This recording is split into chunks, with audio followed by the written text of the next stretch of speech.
The Gordon Center's mission is saving lives through simulation technology. We do that through all of our amazing programs and trying to help healthcare professionals be more effective in all that they do. The Advanced Stroke Life Support curriculum was developed shortly after the NINDS trial came out that showed that we finally had a treatment for stroke. The thinking behind the curriculum, developed by a stroke neurologist originally with a team of nurses and emergency medicine providers, was to help in detection of stroke and people thinking about stroke and that urgency to get folks to the hospital as soon as possible.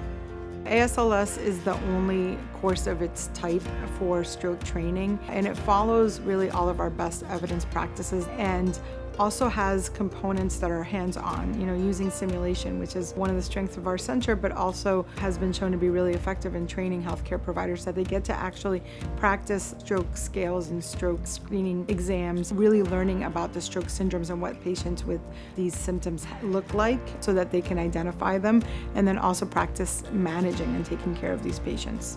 We've been able to really help move that forward by training EMS professionals and providers and helping them feel comfortable with this disease process and taking care of these patients effectively.